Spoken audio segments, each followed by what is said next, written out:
ہدل للمتقین، یہ ہدایت ہے پرہیزگاروں کے لیے، ڈر والوں کے لیے، جن کے دل میں خوف خدا ہوتا ہے۔ کیوں؟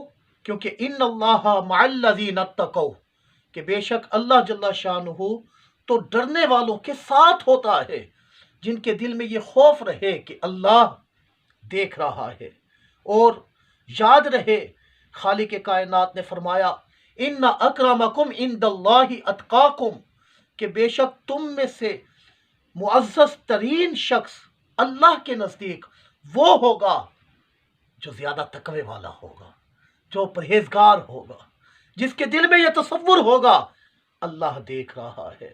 جب یہ تصور ہے تو رب کائنات نے فرما دیا کہ یہی لوگ کامیاب ہیں، تمہارا روپیہ، تمہارا پیسہ تمہیں کامیابی نہیں دلا سکتا، کیونکہ رب کائنات نے فرما دیا ان للمتقین مفازا، کہ تقوی والے لوگ ہی کامیاب ہیں۔ اور کیوں نہ کامیاب ہوں؟ کہ یہی وہ ہے کہ جن پر رب کائنات نے اپنا انعام نازل فرمایا۔ یاد رہے تقوی والے لوگ جو ہیں یہ ان کی 3 قسمیں ہیں۔ پہلی قسم وہ کہ جو تقوی خواص کا تقوی ہے، اور اس سے مراد یہ ہے کہ ایسی چیز کو چھوڑ دے جو اللہ تعالیٰ کی یاد سے غافل کر دے۔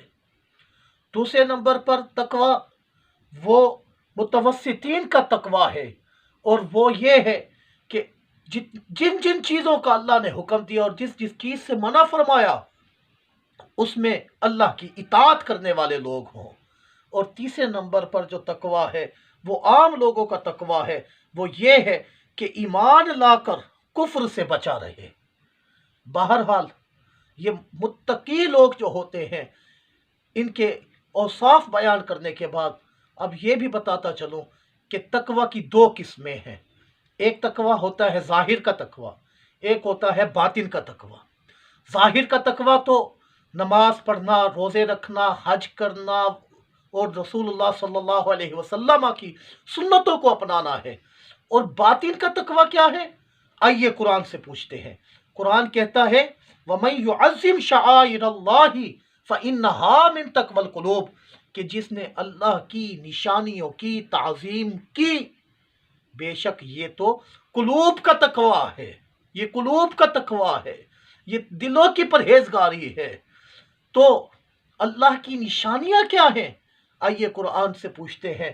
جب قرآن سے پوچھا تو قرآن نے کہا ان الصفا والمروہ من شعائر اللہ، کہ صفا اور مروہ یہ اللہ کی نشانیوں میں سے ہے۔ اللہ صفا اور مروہ کو نشانی کیوں فرمایا؟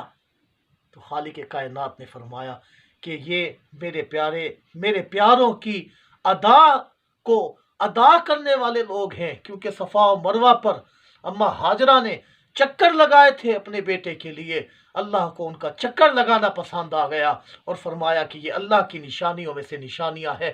مطلب یہ ہے کہ جس جگہ سے اللہ والے گزر جاتے ہیں وہ اللہ کی نشانیاں بن جاتی ہیں، اور ان کی تعظیم کرنا یہ دلوں کا تقوی ہے۔